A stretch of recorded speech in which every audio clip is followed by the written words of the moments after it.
hables a través de la vida de Juan. Gracias por su vida, Señor. Gracias por este matrimonio. Gracias por lo que estás haciendo, Señor, en ellos. Y te pedimos, Señor, que tu palabra venga, Señor, directamente a nuestros corazones. Que lo uses y que podamos ser reconfortados, Señor, y cambiados por tu palabra. En el nombre de tu Hijo Jesús. Amén. Bueno. ¿Qué tal? ¿Qué tal estás? ¿Bien? Estoy muy feliz de estar acá porque siento que es un privilegio siempre poder compartir la palabra de Dios, poder compartir de esa escritura que ha cambiado y transformado no solamente nuestras vidas, sino el mundo totalmente. Y nosotros somos parte de eso, somos parte de esa historia, de esa gran historia de Dios. Cuando te acercas a la Biblia, no sé si te pasa, pero te das cuenta de que eres parte de una historia más grande que tu propia vida. A mí siempre me pasa eso, siempre que me puedo acercar a la Escritura, me doy cuenta de que soy parte, mi vida es parte, mi fe es parte de algo mucho más grande que lo que estoy viviendo ahora, que lo que estoy viviendo en este momento. Que a ver, la vida de cada uno de nosotros es importante, pero cuando lo ves en la perspectiva de Dios, dices, qué pequeño soy. O sea, ¿a quién le ha pasado eso? ¿Sí? Pero es bonito poder tener esa noción y ese conocimiento de que nuestra vida es parte de algo mucho más grande. Y el mensaje que quiero hablarte hoy recorre toda la historia de la Biblia. Y me gusta porque me contaron por ahí que están estudiando un poco los pactos y han visto, me imagino que ya el primero es en Adán, ¿verdad? Y Eva, en el Edén. Y luego salta el siguiente que es Noé, en el diluvio, luego el diluvio, y bueno, siguen dándose una serie de pactos que nos enriquecen mucho en nuestro conocimiento de Dios. Y hay algo que recorre toda la historia bíblica de principio a fin, y esta palabra que quiero compartirles hoy tiene por título El camino del exilio, viviendo como peregrinos en este mundo. A ver, y antes de entrar en de qué se trata este tema, quisiera como aclarar dos puntos que tengamos muy presente durante todo el recorrido que vamos a hacer. Y se trata de dos palabras que están ahí: el camino del exilio y la otra palabra es peregrino. Yo quiero que nos hagamos la pregunta: ¿qué es el exilio? Investigando un poco, podemos llegar a la conclusión de que el exilio se puede definir como la separación de una persona de la tierra donde vive, abandono forzoso o voluntario de la patria por motivos generalmente políticos. Y yo creo que de alguna u otra manera, muchos de los que estamos acá podemos sentir identificados con ese término, no es extraño para nosotros. Y también está el concepto de la palabra de ¿qué es un peregrino? Ahí dice que es un extranjero, un forastero, un migrante, alguien que transita por una tierra a la cual no pertenece. ¿Sí? Quizás muchos de nosotros nos podemos sentir identificados también con esa palabra, peregrino. Y son dos palabras que si prestan un poco de atención a la Escritura, cuando la lees de principio a fin, te vas a dar cuenta que está muy presente. Muy presente en toda la historia, en el Antiguo Testamento del pueblo de Israel, pero también en el Nuevo Testamento con la iglesia. Son dos palabras que están muy presentes. Y ahora sí, para entrar en el tema, tenemos que comenzar en el principio. Tenemos que comenzar donde todo inició. Y donde todo inició fue en la creación.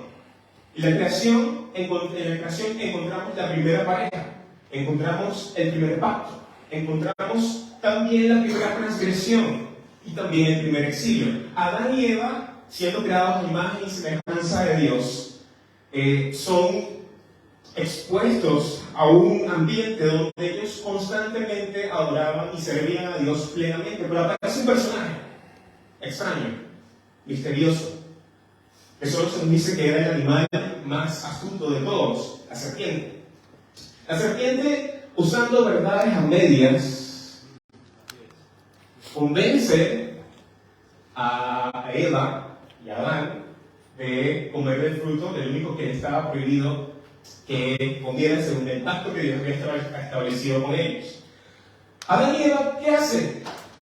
Comen del fruto. Quisieron hacerse Dios a su manera. Quisieron convertirse en Dios en sus propios términos. Y finalmente terminan rebelándose contra ellos. Terminan estableciendo una enemistad entre Dios y la humanidad. Ahora los seres humanos, luego de eso, Dios decide, obviamente, por la transgresión del pacto que Él había establecido con ellos, Él decide, ¿sabes qué? Esto tiene consecuencias. Hay un castigo. Hay una consecuencia.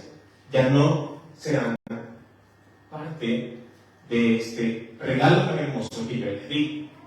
Adán y Eva expulsados, la humanidad expulsada de la presencia de Dios, del huerto del Edén, y ahora se encontraban en una tierra hostil, en una tierra extraña, exiliados de su lugar original.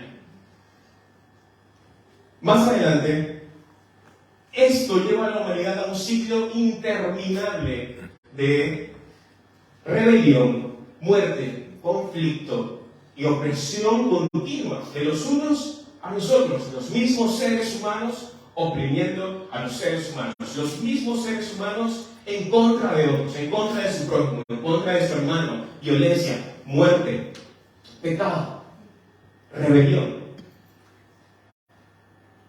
donde los seres humanos deseaban constantemente ser dioses en nuestros propios términos, queriendo redefinir el bien y el mal a nuestra manera. Y eso irónicamente lleva al ser humano a terminar doblegándose ante ídolos. ¿Ídolos de qué? Nosotros cuando pensamos en ídolos se nos vienen a la cabeza ciertas cosas que podrían ser, pero realmente los ídolos más profundos del corazón del ser humano son el poder que te permite oprimir a otros, el acumular riquezas de manera egoísta y el placer inmoral. Estos tres cosas, en estos tres puntos podríamos resumir todos los ídolos que capturan el corazón del ser humano, pues todos, estoy seguro, hemos estado expuestos a ellos. Y esto es lo que vive la humanidad desde el principio. Ahora, esto nos lleva a una historia muy conocida, muy malentendida, que se encuentra en la historia de la Biblia justo después del diluvio, ¿sí? Luego del diluvio, Dios hace un nuevo pacto con la humanidad, donde también le dice al hombre ser fructíferos y multiplicados, llenar la tierra. Y luego dice en un capítulo siguiente, que los seres humanos empezaron a llenar la tierra, y cada nación o cada pueblo tenía su nombre y tenía su lengua. Piensen eso. Pero luego saltamos al siguiente capítulo, el 11 en Génesis, que nos cuenta la historia de la Torre de Babel. A ver, y la Torre de Babel expresa algo extraño, luego que venimos a leer lo anterior, si tomamos en cuenta lo anterior. Y es que dice que ahora todo el mundo en una región se agrupaba y intentaban hablar una sola lengua. ¿No te parece que eso es distinto a lo que estábamos leyendo o a lo que conocemos en los capítulos anteriores?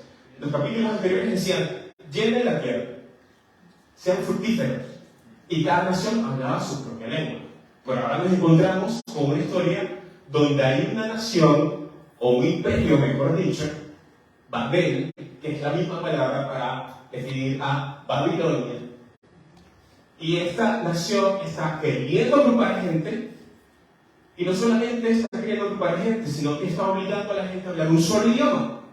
Y está obligando a la gente a construir una torre que alcance los cielos, cosiendo ladrillo con barro, que en ese contexto de la antigüedad era una práctica esclavista.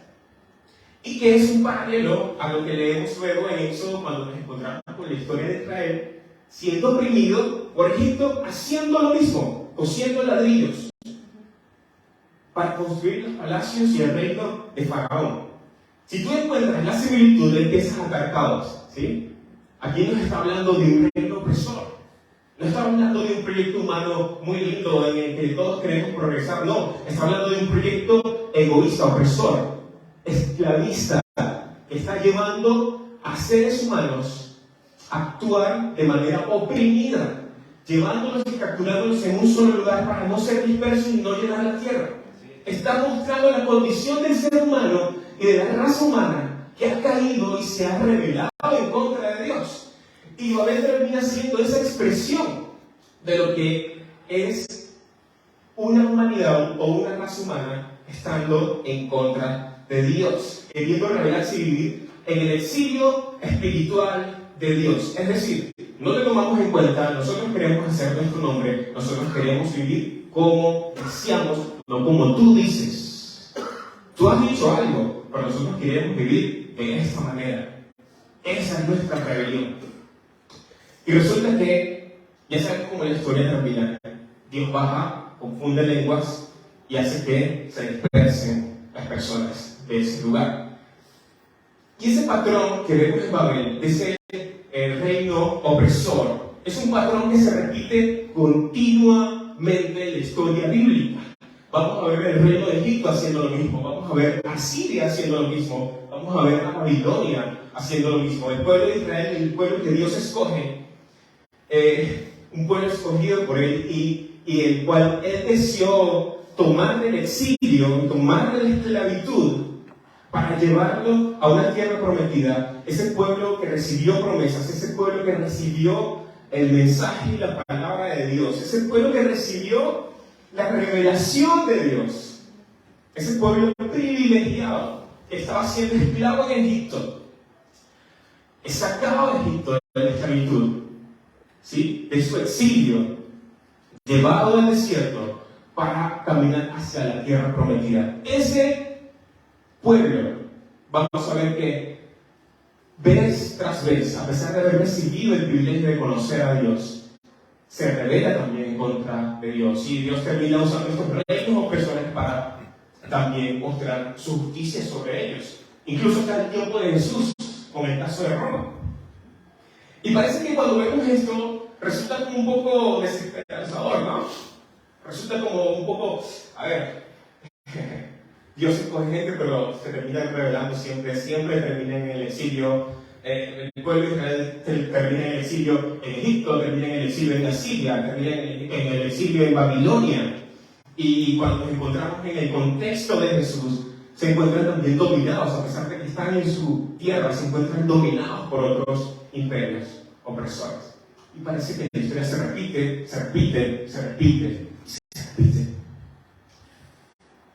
Pero en medio de esto, sí hay una esperanza. Y es que Dios, a pesar de todo, tiene un plan. Dios tiene un plan. Y lo podemos ver desde el inicio. Desde la misma caída del hombre y la mujer, Dios tiene un plan cuando anuncia cómo la serpiente iba a ser derrotada a través de la descendencia de la mujer. Pero también en ese proceso, luego de la creación, luego del diluvio, luego de Babel, nos encontramos con una historia también muy peculiar. Es la historia de Abraham. Abraham era un hombre que vivía en Ur de los ¿qué? De los caldeos. ¿Y qué son los caldeos? Babilonios. Caldeos es otra palabra para definir a los babilonios. Y resulta muy interesante porque Dios saca de un país opresor a un hombre que pertenecía a ese país opresor, a ese reino opresor. Dios lo saca de ahí y lo utiliza o lo usa como una pequeña semilla que iba a dar fruto para la bendición de muchas generaciones, millones de personas, hasta nuestros días y hasta el final de los tiempos. Esa persona, Abraham, a quien Dios le promete que a través de su descendencia, toda la tierra y todas las familias serían bendecidas. Y a través de esa descendencia de Abraham vendría el Mesías. Dios promete al Mesías que vendría a redimir a la humanidad, a trazar un camino para llevarnos de nuevo a a casa. Y eso es lo tremendo de toda la historia y toda la congruencia que hay en la historia bíblica, que poco a poco, mientras lees la escritura, te vas dando cuenta de lo que sucede ahí. Y es que desde un principio Dios tiene un plan y Dios lo va cumpliendo y culmina ese plan a través de la persona de Cristo, de Jesús. Y Jesús es ese Mesías que viene a traer la redención y la reconexión de esta humanidad que se encuentra en exilio, que se encuentra en rebelión, que se encuentra distante de Dios, que se encuentra exiliada, que se encuentra como extranjera en esta tierra, para llevarlos de nuevo a casa. Para llevarlos de nuevo a casa. Y aquí es donde, esta era la introducción en realidad, y aquí es donde entramos en la palabra. Y me gustaría que me acompañen a la primera carta del apóstol Pedro, versículos 1 y 2. El apóstol Pedro, un discípulo que caminó con Jesús, un personaje increíble cuando lees las escrituras, un personaje con un carácter volado, con un carácter de fuego o de piedra en ocasiones, un personaje que le falla al Señor, que le falla a Jesús, pero que Jesús, en su amor y en su gracia, se empeña en decirle: apacienta mis ovejas. Y Pedro, haciendo eso, ya como apóstol, muchos años después de su tiempo con Jesús, escribe una carta a la Iglesia Universal. Y esta carta está cargada de un sentido tan profundo por aquellos que se encuentran distantes de su tierra y en exilio como peregrinos en este mundo. Se encuentra cargada de un contenido tan dirigido a ellos, a nosotros. Y te vas a dar cuenta que aunque tú hayas nacido acá o pertenezcas a este país donde estamos en este momento, según la Escritura, tú también eres un peregrino, tú también eres un forastero espiritual. Esta no es tu tierra, esta no es tu nación.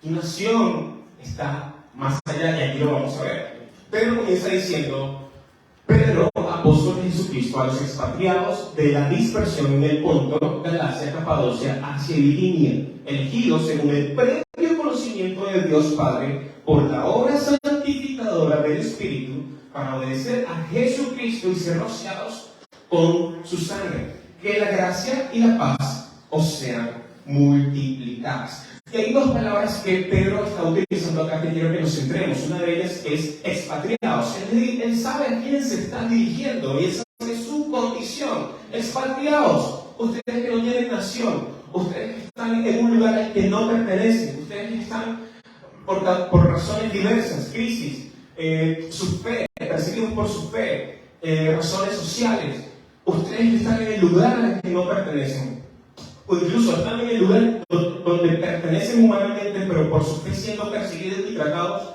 como extranjeros. A ustedes me dirijo.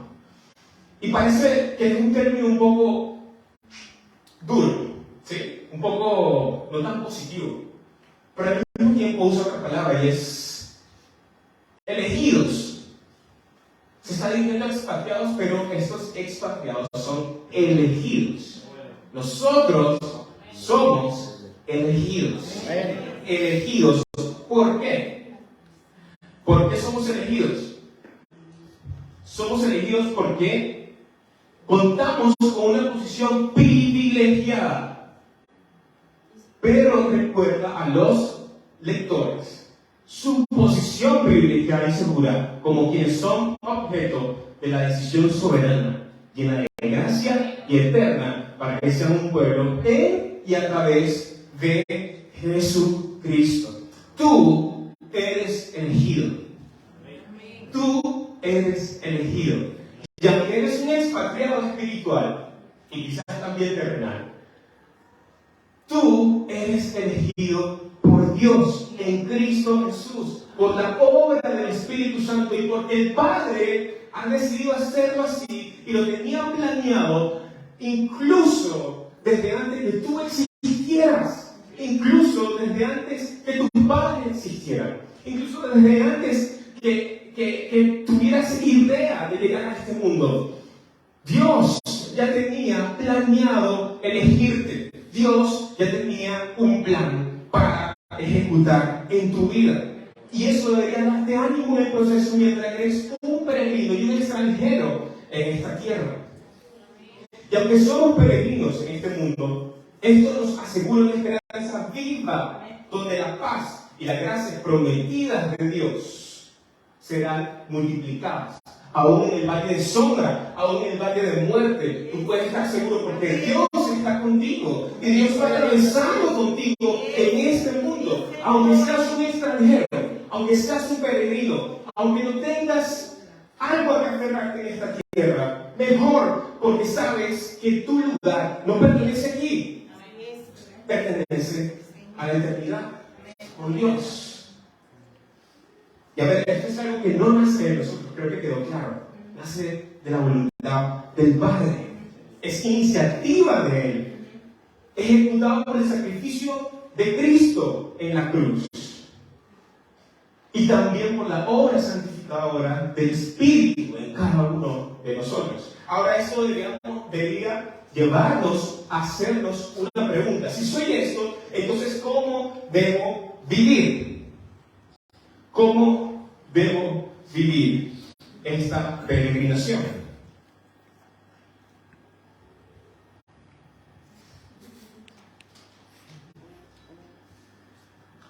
Y esa pregunta nos debe llevar a este texto.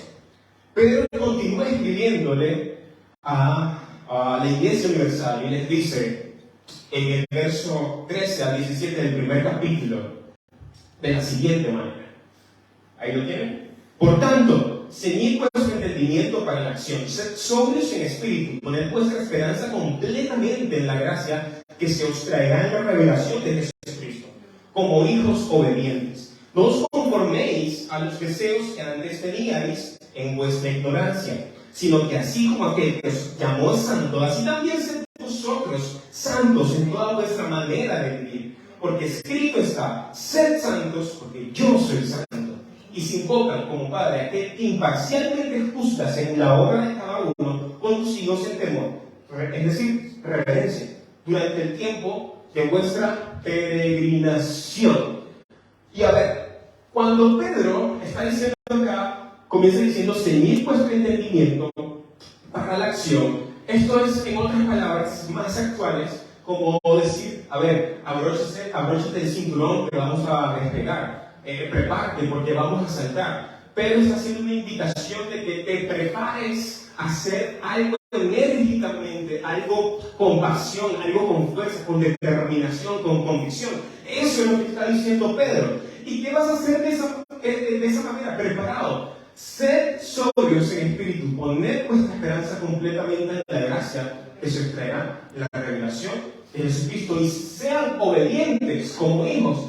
Pedro está haciendo una invitación que de manera enérgica te guardes de la contaminación de este mundo. Te está llamando y te está invitando a que seas santo, a que te esfuerces en obedecer a Dios, a obedecer su palabra, a obedecer lo que Él te ha mandado que hagas. Esa es la invitación de Pedro al escribir esta carta.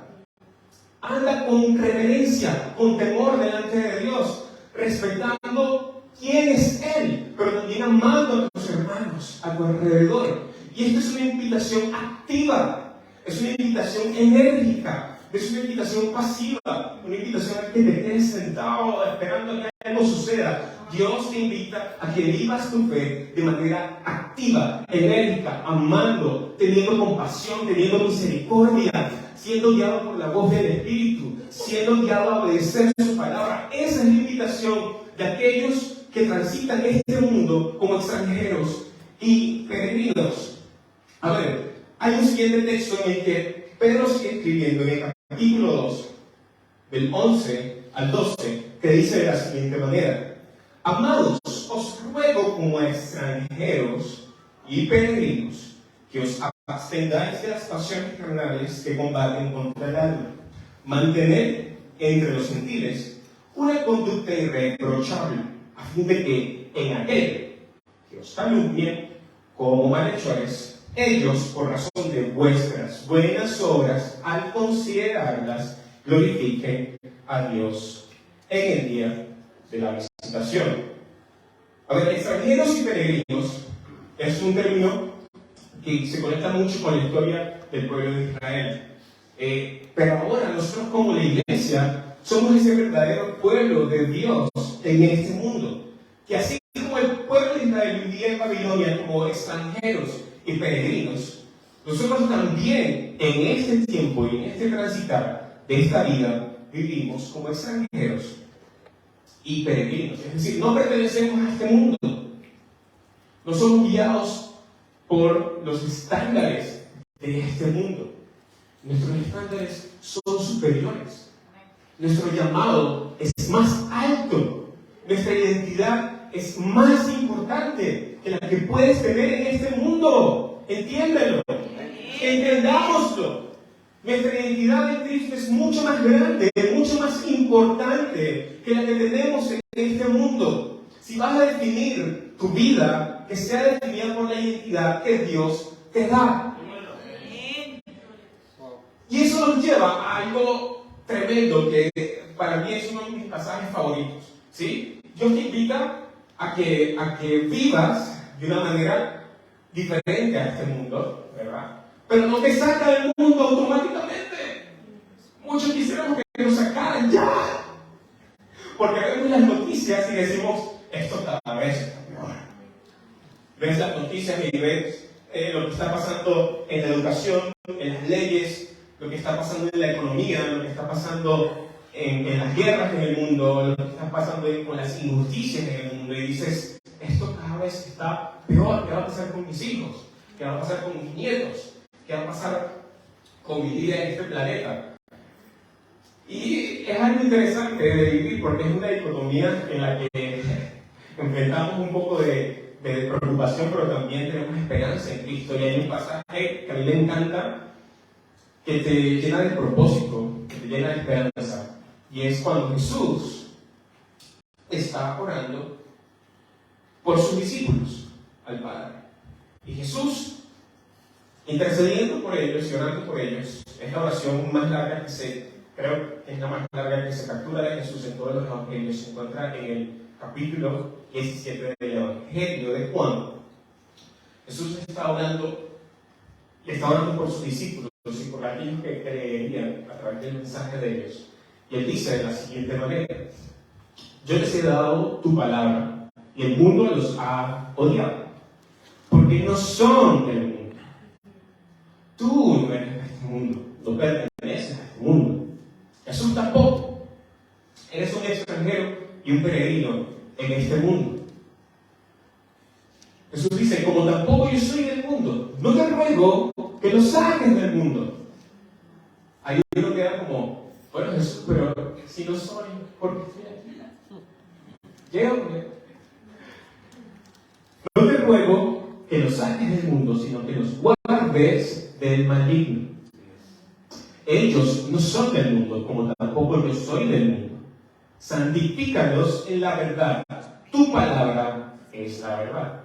Como tú me enviaste al mundo, yo también los he enviado al mundo. Es decir, si tú estás acá, tú tienes un propósito.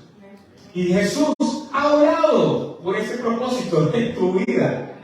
¡Qué loco! ¿Ah? ¡Qué tremendo! A veces no somos tan conscientes de eso, de que Jesús ha orado por ese propósito que tú tienes en este mundo. Y él ha orado al Padre diciendo, yo los envío a ellos como tú me enviaste.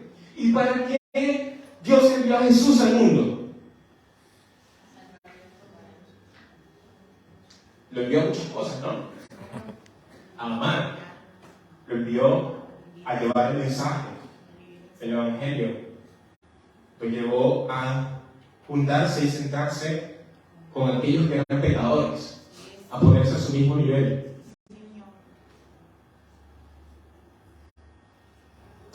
A cenar y compartir con aquellos que eran rechazados por la religión.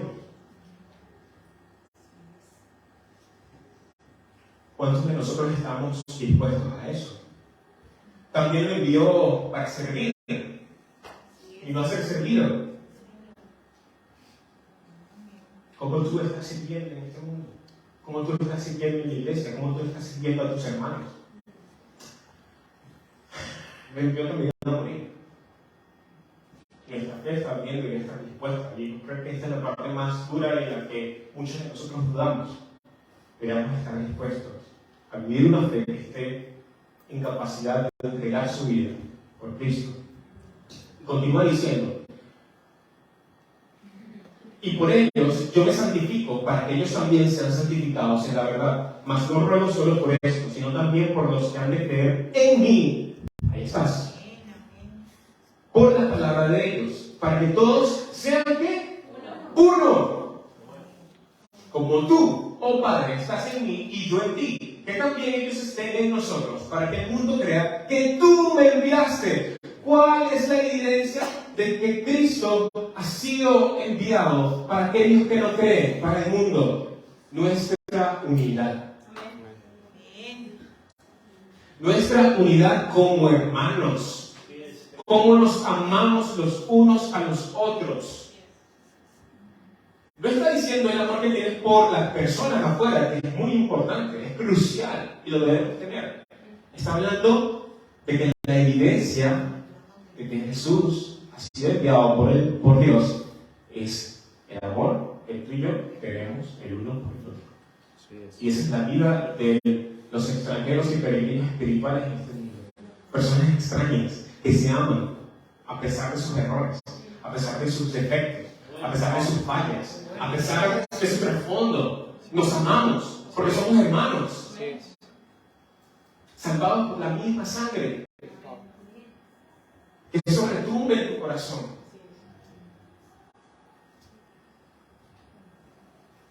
Ahora, para ir terminando, tengo otra pregunta. ¿A dónde esto nos dirige? ¿A dónde nos estamos dirigiendo? ¿Cuál es nuestra meta? Si sabemos que no pertenecemos acá, ¿a dónde estamos caminando? ¿A dónde estamos transitando? Y hay un texto en Hebreos que me anima mucho y que me confronta mucho, porque habla de aquellos que nos precedieron, que no dieron todas las promesas cumplidas de Dios en Cristo, pero que a diferencia de ellos nosotros sí lo hemos visto. Hebreos habla de ellos de la siguiente manera, capítulo 11, del 3 al 16. Todos estos murieron en fe sin haber recibido las promesas, pero habiéndose visto y aceptado con gusto desde lejos, confesando que eran extranjeros y peregrinos sobre la tierra. Porque los que dicen tales cosas claramente dan a entender que buscan una patria propia.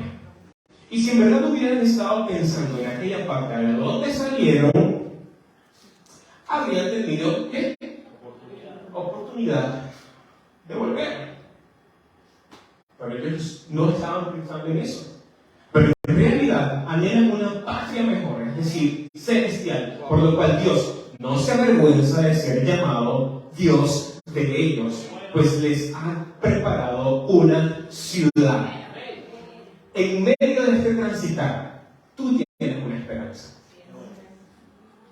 Y es que Dios está preparando un lugar para ti, una ciudad para ti, una casa, un hogar para ti. Este no es tu final. Este lugar no es tu final. Dios tiene preparado una casa para nosotros. Quizás cuando somos jóvenes no pensamos mucho en eso, pero es bueno. Para todos aquellos que son jóvenes, somos. Las personas mayores yo creo que piensan más en eso, ¿sí? Pero ya están haciendo que sí. Las personas mayores piensan más en eso, en esa patria celestial, en esa casa celestial que les está esperando, porque sienten que está más cerca.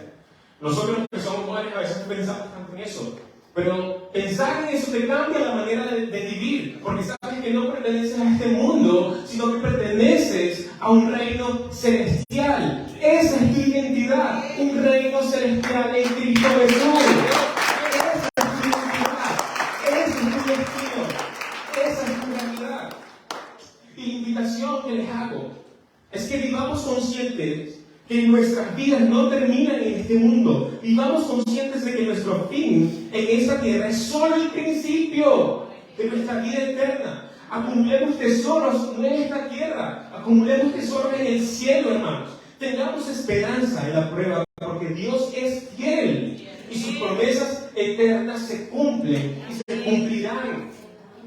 Hermanos, porque todo pasa, pero su palabra no pasará. Mantengamos, hermanos, nuestra esperanza firme en quien hemos creído, con la vista puesta en Cristo, nuestro mayor premio, nuestra mayor herencia. Mantengamos nuestros pies en la tierra mientras estamos acá, conscientes de que si aún estamos aquí es con el propósito de mostrar la gloria de Dios y poder, a través de nuestra obediencia, hermanos, a su palabra, va a mostrar su gloria amando a tus hermanos, amando a tu prójimo, amando a aquel que es difícil de amar. ¿Y qué tal si empiezas por acá? ¿Qué tal si empiezas amando aquí? Amando a tu hermano, a tu prójimo, amando a aquel hermano que no te cae tan bien. Empieza por aquí, empieza por acá. No te estoy diciendo, ve y busca a los ladrones, a los corruptos, a las prostitutas. Primero, no, busca aquí. Primero a tu hermano y luego ve junto con él. Amar. Resiste al diablo y sus acechanzas. Gloria a Dios. Que una de sus principales tentaciones es que odies a tu hermano. Transitemos nuestra peregrinación en este mundo con la esperanza firme y segura que nuestro Señor ha preparado un hogar celestial para nosotros, quienes hemos puesto nuestra fe en Él. Hay una ciudad eterna esperándonos, donde a diferencia de nuestro mundo, no habrá más quebranto, dolor, enfermedad, muerte, tentación, pecado. Ya no habrá más. En ese nuevo jardín que nos espera, donde está el árbol de la vida, el cual podemos tomar eternamente, ese árbol que es Cristo, en ese lugar ya no hay más serpiente, porque ya ha sido castigada y echada al fuego. Esa ciudad que nos espera resplandece eternamente, y en ella estará el trono de Dios y del Cordero, y allí nosotros le serviremos y veremos su rostro. Que en este tiempo de peregrinación en esta tierra, tú puedas vivir consciente de eso. Eso sea combustible para tu vida de fe. Yo te quiero hacer una invitación final. A que si sientes que de verdad has estado en este lugar viviendo por inercia, asistiendo por inercia, y de verdad nunca has sido confrontado a decir, Señor, me arrepiento de mis pecados realmente y quiero vivir para ti, hoy puedes tomar el tiempo para hacerlo. Y si no eres creyente, pero quieres que este mensaje también sea realidad en tu vida, este mensaje de salvación que tenemos en Cristo, de perdón de tus pecados, también te invito a que puedas tomar tiempo de arrepentirte de tus pecados y juntos podamos orar. ¿Están de acuerdo? ¿Sí? ¿Qué tal si me acompañan allí donde están? Y oramos. Señor, te damos gracias. Te damos gracias por tu palabra que ha hablado en nuestras vidas. Te damos gracias porque tus promesas son eternas, se cumplen. Te damos gracias por quien tú eres y porque nos has traído esta mañana a este lugar. Señor, venimos delante de ti reconociendo que somos extranjeros y peregrinos en esta tierra, de que hemos estado en enemistad contigo, cuando no amamos, cuando nos rebelamos en tu contra, cuando queremos definir el bien y el mal a nuestra manera, cuando queremos ser dioses en nuestra propia opinión. Perdónanos porque hemos pecado, porque hemos seguido detrás de ídolos vanos. Perdónanos. Me arrepiento de mi maldad, me arrepiento de mi pecado, me arrepiento de mi rebelión. Yo quiero vivir para ti. Yo quiero que el sacrificio de Cristo sea real en mi vida. Dame la fe que necesito para creer. Dame la fe que necesito para seguirte, para vivir una vida en obediencia a ti, de amor a ti. Porque aquellos que te aman, oh Señor, son quienes te obedecen. Y yo te doy gracias, Señor, porque tú estás en este lugar, obrando en cada corazón, en cada vida. Y oro, Señor, para que en el valle de sombra y de muerte tú estés con cada uno de nosotros, con cada uno de los que están acá en este lugar. Que tú, Señor, les hagas sentir que no están solos, que tu gracia es suficiente, que tu gracia les ha alcanzado para salvarles, para redimirles, para restaurarles, para reconectarles contigo. Tu gracia nos ha alcanzado, Señor. Gracias, gracias, gracias por cada corazón en este lugar que se reconcilia contigo. Y aquellos que no lo han hecho, el llamado es: reconcíliate, reconcíliate con el Señor, reconcíliate con el Señor. ¿Y cómo dirás que amas a Dios si no amas a tu prójimo? ¿Cómo dirás que amas a Dios si no amas a tu hermano? Ayúdanos a amar.